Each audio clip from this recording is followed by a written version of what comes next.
All right, so welcome back, guys. This is our last video for this week, and this one is on lightning. So, lightning. I would ask for a show of hands, but I can't see your hands, so I'm just going to tell you this. Lightning is actually about 5 times hotter than the surface of the sun. Lightning can get up to 50,000 degrees Fahrenheit. The surface of the sun is about 10,000 degrees Fahrenheit. Now, obviously, the sun gets a lot warmer in its core, but you just see how hot lightning can get. And it's that heat that causes thunder. So you have to have thunder with lightning. You can have lightning without thunder. More on that a little bit later on. But if you're going to have thunder, you have to have lightning. So when you have some lightning and it's 50,000 degrees Fahrenheit, it's almost like a mini explosion. It rapidly heats all of the air molecules around it. So you're talking billions and billions and trillions of air molecules all of a sudden heated to 50,000 degrees Fahrenheit. Well, they're all of a sudden going to expand and expand very quickly because of all of that heat. Well, when they do so, they run into each other. And it's all of those collisions right there that create a sound that to us registers as thunder. So that's where our thunder comes from when we have lightning. So how exactly does lightning form? So again, check out your PowerPoint. There's a little slide there. But within a thunderstorm cloud, we've got our updrafts, we've got our downdrafts, and we've got a lot of particles in there. We've got little ice crystals, particularly because most cumulonimbus clouds, where we see our thunderstorms and a lot of our lightning, are 50,000 feet into the atmosphere. So it's very, very cold at that elevation. So a lot of the moisture in there is frozen. So as all of these little particles move up and move down within the thunderstorm, they run into each other. So their protons and their electrons get sheared off. So what happens is, here's our thunderstorm. My pen doesn't really want to write like that, but you get a lot of positive protons at the very top of the cloud and a lot of negative electrons at the very bottom of the cloud. So because you've got that positive charge in the upper top of the cloud and that negative charge in the bottom, that creates all of the ground objects such as yourself, your house, your tree, a pole outside to become positively charged. So air is a very good insulator. Doesn't like to conduct electricity very well. However, when those two charges become so different, eventually that electrical charge just overcomes that insulation, and that's where you get lightning from. So lightning is essentially electrical. It's an electrical charge going through a very small channel. Really, that channel is only about 1 to 2 inches wide, so it's very, very small. Looks a lot bigger to us, but it's very, very small. So again, you got a lot of positive charge in the upper top of the cloud, negative charge in the bottom of the cloud, positive charge that develops on the ground, and that's what creates that electrical separation, and eventually you get that charge in between those two. So there are a lot of different types of lightning. So briefly, probably the one that we're the most familiar with, obviously, is cloud to ground lightning. I do have examples of all of these in the PowerPoint. And this is what's going to start a forest fire. Going to set your house on fire. What's going to electrocute people. Cloud to ground lightning. So what happens with cloud to ground lightning is, here's your tree right there, okay? So you get what's called a stepped leader, which is invisible to the naked eye. But it's a little, and you can check this out in the notes that I'm going to put online.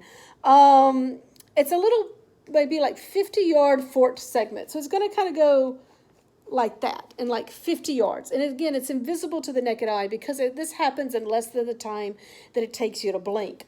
So this is negatively charged, and it's reaching down towards the surface of the earth. Meanwhile, you've got a tree here that's positively charged. It has another invisible little thing reaching up that's called a streamer. So this is the forked leader, and again, this is in the notes. This is called the streamer, which is reaching up. Forked leader is reaching down, the streamer is reaching up, and when they meet, you get that exchange of the electrical current right there. The return stroke, so you get the electricity going one way and then back up and back down and back up. This will all happen at about 60,000 miles per second. So as all of the electrical current is kind of shot up and down this channel, which again is only 1 to 2 inches around, that's what we register as flickering, because we just can't see it that quickly. Again, this is 60,000 miles per second. So we can't see it that fast, so we register it as flickering. But that is kind of how cloud to ground works. You have that invisible stepped leader, which is reaching down, and then you have the invisible streamer, which is reaching up. And when they meet, that is when you get the electrical current flowing against that channel. The vast majority, however, of lightning strikes never actually leave the cloud that they're in. This is called intra-cloud lightning. So you have your positive and your negative, and you just get lightning bolts within those two, within that cloud itself. This is known as intra-cloud lightning. Again, 75% of all lightning bolts are intra-cloud. So this is by far and away the most common type of lightning. It's also called sheet lightning sometimes because it kind of looks like a sheet within the cloud. And then the next slide actually shows a different type of intra-cloud lightning, which is called spider lightning. That's when you see kind of like those little forks kind of run along the bottom of the cloud. That's another type of intra-cloud lightning.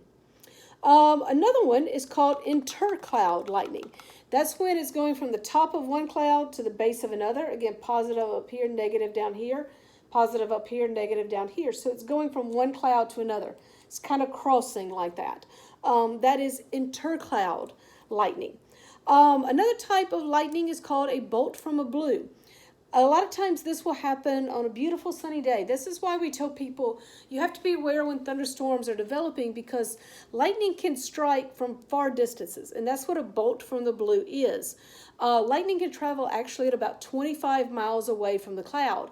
So I was a lifeguard in college, and anytime you heard thunder, got to get all the kids out of the pool, because you never know when that lightning strike is going to hit or where it's going to come from. People every year get killed from this. They may be out boating or doing some sort of activity. There's a thunderstorm 25 to 30 miles away, and it sends a lightning bolt down to, unfortunately, where somebody is located. That's a bolt from the blue. Kind of happens out of nowhere. But they are fairly common. And then one other thing I do want to mention very quickly, and I kind of mentioned this at the very top of this video, is that you always have thunder with lightning. However, you can have lightning without thunder. So if you grew up in the American South, you have probably been told all your life about heat lightning, especially in the summer. You see the lightning over there, but you don't hear the thunder. Unfortunately, I hate to burst your bubble, there is no such thing as heat lightning. Heat lightning is just regular old intra-cloud lightning or sheet lightning that is from a thunderstorm so far away that you cannot hear the thunder. The speed of light is much faster than the speed of sound, so you see the lightning, but that thunderstorm is so far away, the sound dies out before it can reach your ear and be registered. So unfortunately, there is no such thing as heat lightning, even though I still find myself going, oh, look, heat lightning. No such thing. It's kind of like, if the tree falls in the forest, but nobody's there to hear it. Did it make a sound? Kind of like that. So heat lightning is just regular old intra-cloud lightning. But also very quickly, just a brief moment, lightning safety. Again, anytime you feel like the hairs on the back of your neck stand up, that's that positive charge. You want to get as low to the ground as possible. Not spread out on the ground, but maybe just squat down on the balls of your feet. You want as little contact in between you and the ground as possible. Also, it's very important to get away from any object, any tall object. Every year, people are killed because they congregate under a tree. Again, air is a very good insulator. So lightning is looking for the shortest possible path, the easiest path. And a lot of times that's going to be from the tallest object to that cloud. Less of a distance in between the two. So stay away from those tall objects and stay away from metal objects. Again, every year people get killed because they're at a softball tournament or a soccer game and they congregate around the metal fence. Not a good idea. If you feel those little hairs rise on the back of your neck or anywhere on your arms or anything like that, that is that electrical charge building up, that positive charge building up. So that is this week. We will come back next week with hail and also with tornadoes. See y'all then.